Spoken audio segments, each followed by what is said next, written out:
Que Dios te bendiga, mi querido amigo. El día de hoy vamos a estar hablando sobre el capítulo 10 del Evangelio de Mateo. Y este capítulo 10 a nosotros nos habla sobre que Jesús escoge a sus 12 apóstoles para encargarle la tarea de poder ir y predicar el Evangelio del reino. Te invito a abrir tu Biblia. El Evangelio de Mateo capítulo 10 versículo 1 dice así: Entonces, llamando a sus 12 discípulos, les dio autoridad sobre los espíritus inmundos para que los echasen fuera y para sanar toda enfermedad y toda dolencia. Los nombres de los 12 apóstoles son estos: primero Simón, llamado Pedro, y Andrés su hermano, Jacobo, hijo de Zebedeo, y Juan su hermano, Felipe, Bartolomé, Tomás, Mateo el publicano, Jacobo, hijo de Alfeo, Lebeo, por sobrenombre Tadeo, Simón el cananista, y Judas Iscariote, el que también le entregó. Nosotros lo que primero debemos entender, mi querido amigo, es que Dios, el primer llamado que nos hace, es el llamado para la salvación. Ese es el llamado primero y es el llamado más importante. La palabra de Dios dice, cierto, detalla de que nosotros estábamos perdidos, estábamos muertos en delitos y pecados, estábamos destituidos de la gloria del Señor. Nuestro destino era la condenación, el infierno por causa de nuestras maldades, pero Cristo pagó el precio. Cristo vino al mundo a salvar a los pecadores. Cristo vino al mundo para darnos vida, salvación por medio de su sacrificio. Y el Señor pagó por nuestra salvación. Entonces, el primer llamado que Jesús le hace al ser humano es el llamado para ser salvo. Después el Señor nos hace un llamado a nosotros para tener comunión con Él, ¿ya? No podemos nosotros ir a predicar de un Dios que no conocemos. No podemos ir a hablar del Dios que no tenemos una relación con Él. El segundo llamado, ¿cierto? Es un llamado a tener comunión con el Señor, a poder estar con el Señor orando, poder estar pasando tiempo en la palabra, poder estar aprendiendo del Señor. El Señor, cuando escoge a los apóstoles, primeramente el Señor los llama también para que estén con Él, para enseñarles, para ministrarles, para discipularles. Ese es el segundo llamado que nos hace el Señor. Y el tercer llamado es el llamado al ministerio. El Señor no solamente los llamó para que fueran salvos, no solamente los llamó para que ellos estuvieran orando y leyendo la palabra y aprendiendo de Él, sino que el Señor los llamó para trabajar en la obra, para trabajar en la viña del Señor. La palabra de Dios dice: la mies es mucha, los obreros son pocos, y era necesario, ¿cierto?, capacitar a estos hombres para que ellos pudieran realizar la tarea del ministerio. Cuando nosotros vemos la vida de los apóstoles, ellos, por ejemplo, no se destacaron por ser las personas más educadas, ni tampoco por ser las personas más capacitadas, ¿cierto? Sino que eran hombres sencillos, en su gran mayoría pescadores, gente común y corriente. Entre ellos, por ejemplo, tenemos a Mateo, ¿cierto? Que era un cobrador de impuestos, una persona que tenía un oficio bastante repudiable para los judíos en ese tiempo. Pedro, ¿cierto? Juan, eran pescadores ellos. Entonces, mi querido hermano, esto nos habla de la capacidad que tiene el Señor de llamar a las personas y capacitarlas para la obra del ministerio. De repente las personas más efectivas en el ministerio no son las personas que tienen más títulos académicos, ni las personas, ¿cierto?, que tienen más estudios, ni en mejor situación económica, sino que algunas veces las personas que Dios más usa en el ministerio son las que tienen el corazón más dispuesto a obedecer al Señor. Estos hombres no tenían grandes cualidades, ¿cierto?, académicas, pero sí tenían un corazón sincero que quería obedecer a Dios. De los dos apóstoles solamente se perdió uno, que es Judas Iscariote, y este se perdió, ¿cierto?, porque amaba más el dinero, porque era ladrón, dice la palabra, y aparte, ¿cierto?, quizás él nunca creyó realmente en el Evangelio, sino que estaba en el grupo, pero realmente su corazón, ¿cierto?, no lo tenía puesto en Jesús. El Señor dice de que autorizó a estos 12 apóstoles para realizar milagros, sanidades, señales en su nombre. El Señor los comisionó en el poder del Espíritu bajo su autoridad para ungir enfermos, para echar fuera demonios. Y es la misma comisión que el Señor nos entrega a nosotros en el Evangelio de Marcos capítulo 16, que nos dice: estas señales seguirán a los que creen, echarán fuera demonios, hablarán nuevas lenguas, sobre los enfermos pondrán las manos y sanarán. nosotros podemos esperar, mi querido amigo, de que en nuestro ministerio puedan ocurrir señales milagrosas de parte del Espíritu Santo. Los dones del Espíritu están vigentes aún en este tiempo. No han cesado los dones ni las manifestaciones sobrenaturales del Espíritu.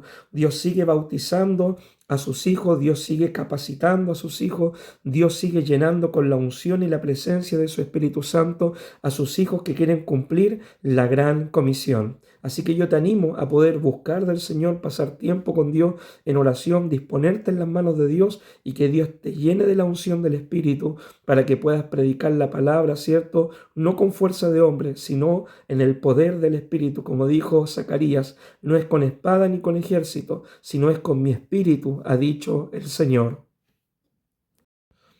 Ahora en el capítulo 10, en el versículo 5, vemos que dice la palabra: a estos 2 envió Jesús y les dio instrucciones diciendo: por camino de gentiles no vayáis, y en ciudades samaritanos no entréis, sino id antes a las ovejas perdidas de la casa de Israel, y yendo predicad diciendo: el reino de los cielos se ha acercado, sanad enfermos, limpiad leprosos, resucitad muertos, echad fuera demonios. De gracia recibisteis, dad de gracia. No os proveáis de oro, ni plata, ni cobre en vuestros cintos, ni de alforja para el camino, ni de 2 túnicas, ni de calzado, ni de bordón, porque el obrero es digno de su alimento. Mas en cualquier ciudad o aldea donde entréis, informaos quién en ella sea digno, y posad allí hasta que salgáis. Y al entrar en la casa, saludadla. Y si la casa fuere digna, vuestra paz vendrá sobre ella, mas si no fuere digna, vuestra paz se volverá a vosotros. Y si alguno no os recibiere ni oyere vuestras palabras, salid de aquella casa o ciudad y sacudid el polvo de vuestros pies. De cierto os digo que en el día del juicio será más tolerable el castigo para la tierra de Sodoma y de Gomorra que para aquella ciudad. Acá el Señor comisiona a sus apóstoles dándole instrucciones específicas donde ellos debían comenzar a predicar, ¿cierto?, el Evangelio del Reino. El Señor les dijo: vayan primeramente a las ovejas perdidas de la casa de Israel. Nosotros cuando empezamos a predicar debemos tener un orden, ¿ya? El orden, por ejemplo, que el Señor nos deja en su palabra es: evangelicen, ¿cierto?, primeramente en Jerusalén, Judea, Samaria y hasta lo último de la tierra. Nuestra Jerusalén, ¿cierto?, vendría a ser para nosotros nuestros familiares, nuestros parientes, nuestro barrio, nuestro sector, nuestro entorno, a las personas que nos conocen. ¿Por qué el Señor nos da este mandamiento? Porque el Señor quiere que nosotros nos desarrollemos como evangelistas, aprendamos a evangelizar, tengamos esta experiencia misionera de tratar de ganar almas, ¿cierto?, para el reino de los cielos. Y entonces, una vez que nosotros seamos efectivos en nuestra Jerusalén, vamos a poder cumplir esta gran comisión hasta lo último de la tierra. ¿Cuál es el problema que surge muchas veces en este tiempo? De que hay muchas personas que quieren cumplir la gran comisión, pero quieren empezar de atrás para adelante, ¿ya? Quieren ir a las naciones cuando ni siquiera le han testificado a su familia, cuando ni siquiera han ganado un alma en la iglesia donde ellos participan, pero quieren que la iglesia los respalde, los sustente para ir a las misiones transculturales cuando no han sido efectivos en su Jerusalén. Acá el Señor lo estaba mandando a sus discípulos para que fueran efectivos. Vayan primeramente a sus paisanos, vayan primeramente al pueblo de Israel, vayan primeramente a aquellos que conocen de la ley. Después, ¿cierto?, vayan a los samaritanos, después vayan a las otras personas. No es que el evangelio estaba restringido, ¿cierto?, a ser predicado a las demás naciones. No, ese nunca fue el plan del Señor. El Señor, ¿cierto?, dijo en su palabra que en su simiente serían benditas todas las naciones de la tierra. El plan del Señor es un plan global, un plan universal. Dios quiere que todo aquel que cree en el Evangelio, toda criatura que cree, pueda recibir la salvación. Pero había que empezar por un orden, y el orden, ¿cierto?, es el que nos pone la palabra. Además, los discípulos, ¿cierto?, debían confiar en que Dios le iba a proveer de sustento. Dice: cuando vayan a predicar, si los reciben en una casa, coman lo que les pongan por delante, porque el obrero es digno de su salario, de su alimento. Entonces ellos debían confiar en que Dios iba a proveer. Hoy en día muchas personas, ¿cierto?, no están cumpliendo la gran comisión o no se animan a poder cumplir la gran comisión porque piensan primeramente en esto y de qué voy a vivir y cómo voy a ser sustentado y cómo voy a levantar el templo y cómo voy a construir la iglesia y de dónde voy a sacar los recursos y de dónde voy a sacar los materiales. Entonces pasan los años esperando muchas veces quizás una señal de parte del Señor y no van a la misión porque piensan, ¿y de dónde voy a ser sustentado para cumplir la misión? El tema es que mientras nosotros somos enviados y mientras estamos cumpliendo la misión, Dios empieza a proveer, Dios empieza a abrir puertas, Dios empieza a bendecir. Mi querido amigo, cuando Dios saca al pueblo de Israel de Egipto, el profeta Moisés empieza a clamar, ¿cierto? Empieza a decir, Señor, mira, ahora tenemos el mar y cómo lo vamos a hacer y todo. Y el Señor le responde y le dice, ¿por qué clamas a mí? Marcha. Y es la misma comisión que el Señor nos da a nosotros. ¿Por qué clama a mí? Marcha, predica, evangeliza, gana alma y los recursos de ahí mismo van a salir para sustentar tu ministerio, para poder edificar el templo, para poder comprar un sitio. Pero primeramente debemos ir a predicar el Evangelio. Amén. Porque de nada nos sacaría, ¿cierto?, tener el templo si lo tenemos vacío. ¿Me entiendes? Entonces nosotros debemos ir, predicar, ganar alma y Dios se va a encargar de proveer. Puede ser que un tiempo estemos en un local, un tiempo en una casa, en diferentes partes, pero Dios a su tiempo va a bendecir su obra. Además, ¿cierto? Los discípulos debían reconocer que si alguien los rechazaba por predicar el Evangelio, ellos no debían detenerse ahí y ponerse a discutir, a pelear con las personas. Ellos simplemente debían sacudir el polvo de sus pies y seguir avanzando. Mi querido hermano, y el principio es el mismo para nosotros. Si tú vas a evangelizar y hay gente que quiere discutir, alegar de religión, que quiere cuestionarte, que quiere burlarse de ti, no te detengas ahí. Dios los ama, claro que sí, puede orar por ellos, claro que sí, pero no te detengas ahí. Anda y predica a los que realmente quieren oír el mensaje de la palabra. Hay un montón de personas que no han escuchado el Evangelio, hay un montón de personas que sí van a ser receptivas a escuchar la palabra, así que no malgastes tu tiempo en discusiones, en peleas, donde muchas veces la gente, ¿cierto?, es testaruda, es porfiada y no quiere simplemente oír el mensaje del Evangelio. Anda a los que sí quieren escuchar la palabra. Si quieres ganar alma, tienes que ir a ellos, ya ir a predicar a los que sí tienen oído para oír la palabra del Señor. Hablemos ahora un poquito sobre las persecuciones. En el capítulo 10, verso 16 dice, He aquí yo os envío como ovejas en medio de lobos, sed pues prudentes como serpientes y sencillos como paloma, y guardados de los hombres porque os entregarán a los concilios y en sus sinagogas os azotarán, y aún ante gobernadores y reyes seréis llevados por causa de mí para testimonio a ellos y a los gentiles.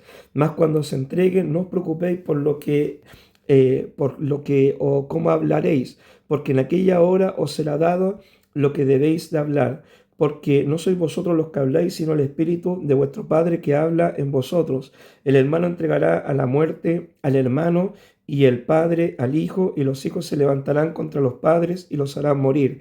Y seréis aborrecidos de todos por causa de mi nombre, mas el que persevera hasta el fin, éste será salvo. Cuando os persigan en esta ciudad, huid a la otra, porque de cierto os digo que no acabaréis de recorrer todas las ciudades de Israel antes que venga el Hijo del Hombre. El discípulo no es más que su maestro, ni el siervo más que su señor. Bástale al discípulo ser como su maestro y al siervo como su señor. Si al padre de familia llamaron Belcebú, ¿cuánto más a los de su casa?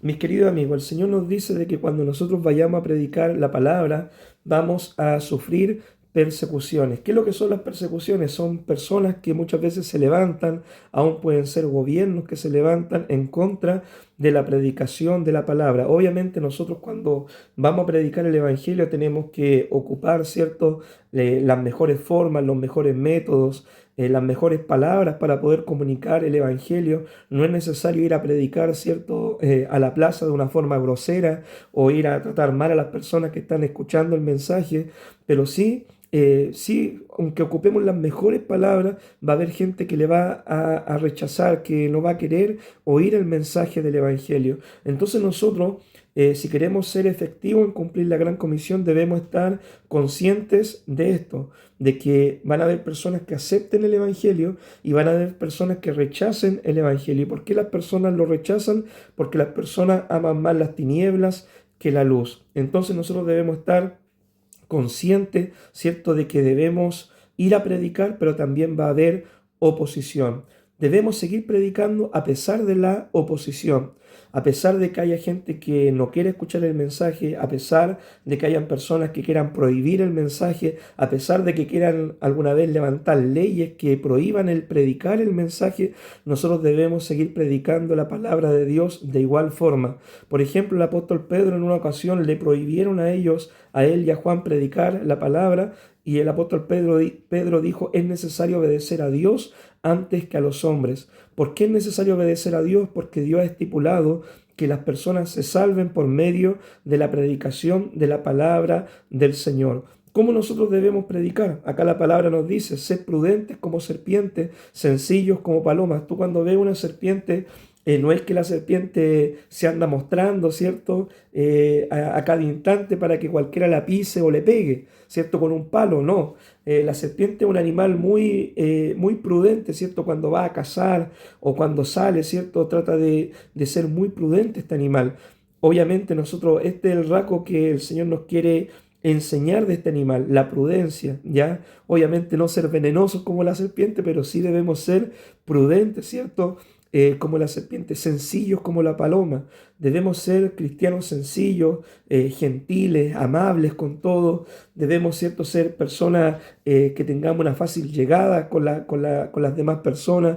Debemos ser amigables, debemos tener buenas obras. Entonces esto nos va a abrir la puerta para poder nosotros predicar, ¿cierto?, la palabra del Señor. Acá la Escritura termina diciendo que si nosotros somos perfeccionados como hijos de Dios, si Dios perfecciona esa obra de discipulado en nosotros, nosotros podremos llegar a ser como el Maestro. Nunca jamás vamos a superar a Jesús, porque Jesús es todo, Jesús es Dios, Jesús es el Señor, pero sí podremos llegar a ser eficaces, efectivos, así como lo fue nuestro Señor Jesucristo. Así que yo te animo a que en medio de la oposición, en medio del rechazo, aún el rechazo puede venir por parte de familias, familiares, tú sigas predicando la palabra del Señor.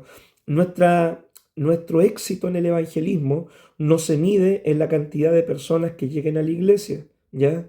Nuestro éxito en el evangelismo se mide en la fidelidad en transmitir el mensaje de la palabra del Señor. Por ejemplo, nosotros vemos el profeta Jeremías en el Antiguo Testamento, para muchos un fracasado, ¿cierto? Porque él profetizó, habló y nadie se convertía, ¿cierto?, bajo su predicación, pero desde el punto de vista de Dios, Jeremías fue un éxito, porque sus profecías se cumplieron, porque Jeremías hizo lo que Dios le mandó, porque Jeremías profetizó lo que Dios le pedía que él hablara.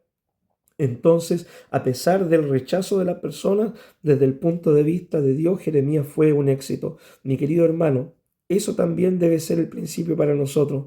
Predicar la palabra con fidelidad, con las mejores palabras, con todo el amor del mundo, con toda la sabiduría, pero con la verdad también. Ese es el éxito en nuestro ministerio como evangelistas.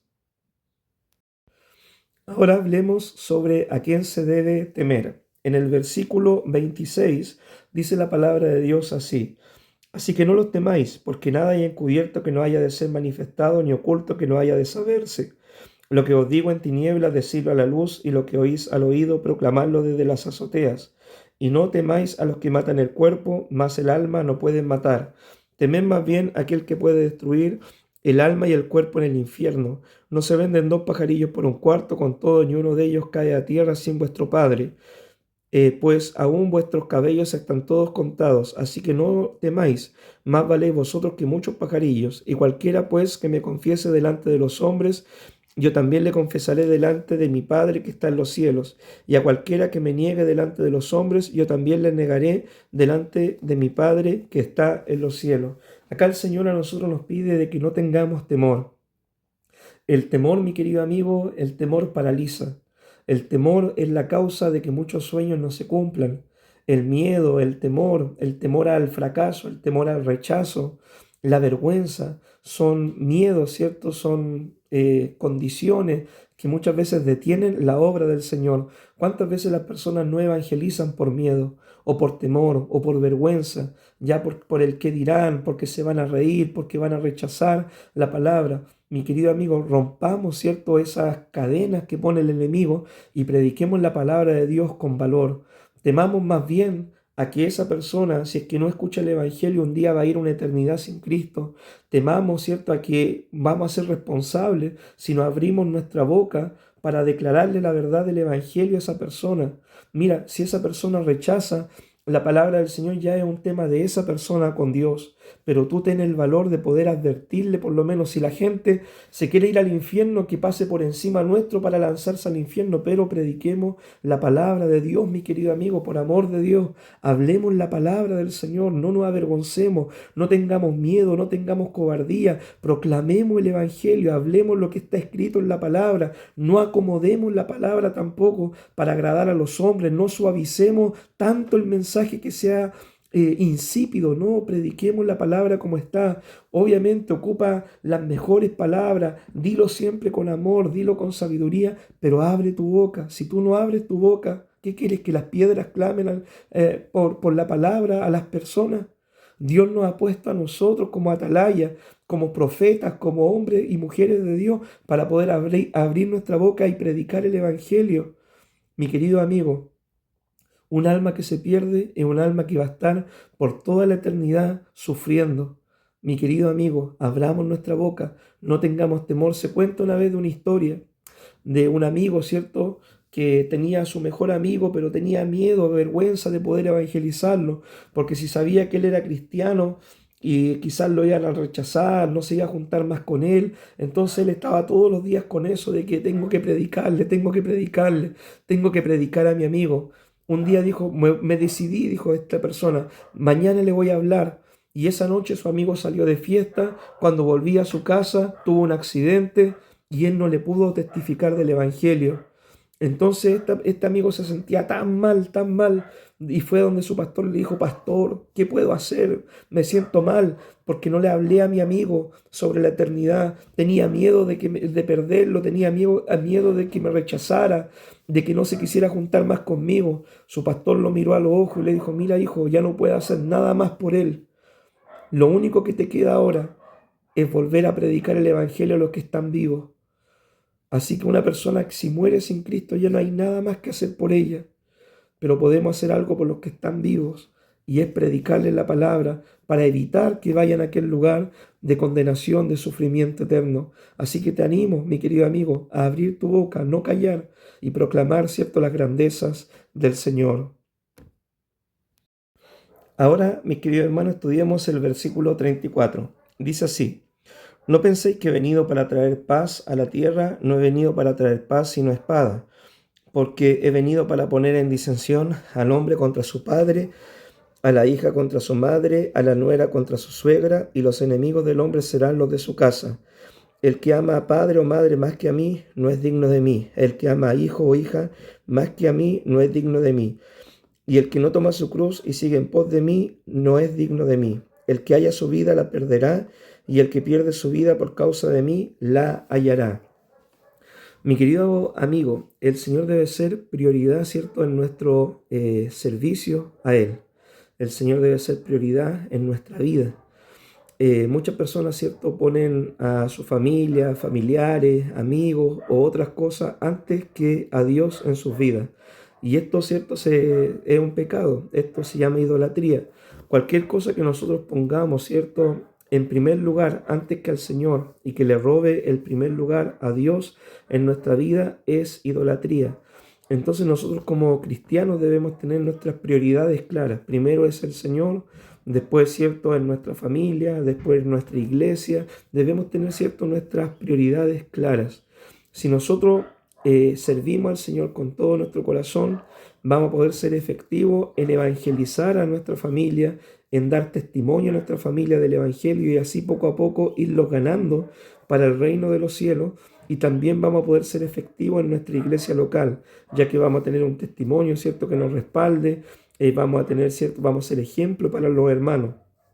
Pero muchas veces cuando nosotros tenemos desordenados, ¿cierto? Nuestras prioridades, ocurren, ¿cierto? Muchas veces muchos conflictos, muchos problemas, porque el esposo le prohíbe a la esposa ir a la iglesia o viceversa. Entonces, muchas veces ellos por no tener problema en el hogar, empiezan a caer en concesiones, ¿cierto? Ya que no vamos, que dejamos de ir, y finalmente ambos se quedan en el hogar y ambos se terminan perdiendo, en vez de uno luchar por la salvación de su familia, ¿ya? Luchar y ser ejemplo para su familia. Nosotros debemos, ¿cierto?, evangelizar a nuestra familia. Con nuestro ejemplo, nuestra palabra, nuestro testimonio, debemos evangelizarlos y ganarlos para el evangelio.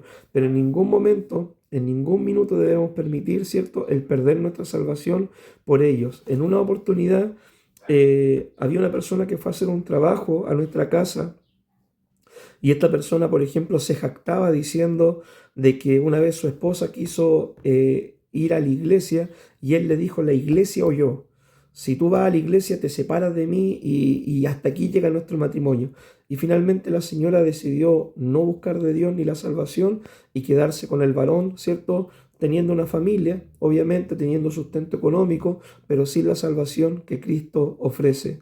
Si ella hubiera perseverado en ir a la iglesia, ella hubiera tenido, ¿cierto?, la oportunidad de ganar a su esposo y su familia para Cristo. Pero como decidió, ¿cierto?, obedecer a su esposo y desobedecer a Dios, ahora se perdieron ella y toda su casa. Mi querido amigo, debemos luchar por la salvación de nuestra familia. Y si nuestra familia no quiere perseverar, debemos nosotros luchar por la salvación nuestra, la salvación propia. Dios no tiene nietos, ni primos, ni sobrinos. Dios lo que tiene son hijos.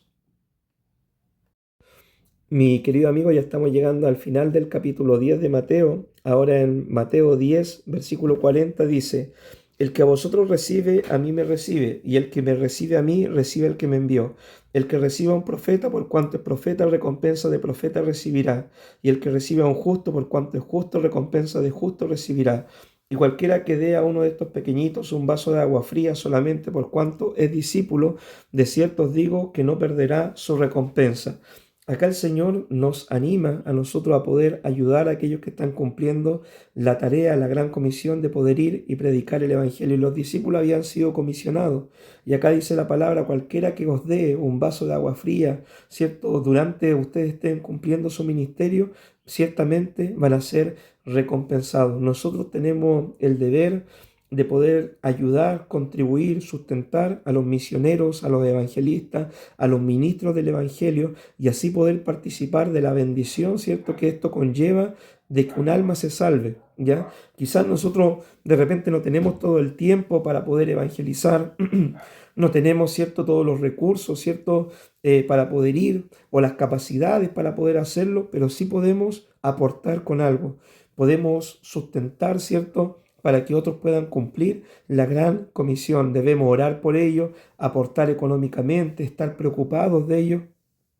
Entonces, de esta forma nosotros participamos en lo que es la bendición del evangelismo, de poder ganar almas. Así que, mi querido amigo, yo te animo, ¿cierto?, a poder apoyar a tu ministerio de evangelismo local, a poder participar de ese ministerio. Si no puedes participar por tu trabajo o por uno u otro motivo, ¿cierto?, aporta a aquel ministerio, compra tratados, ayuda, ¿cierto?, a los hermanos que salen a evangelizar, anímalos, ora por ellos y sé parte de esta gran bendición de la que es el ganar almas.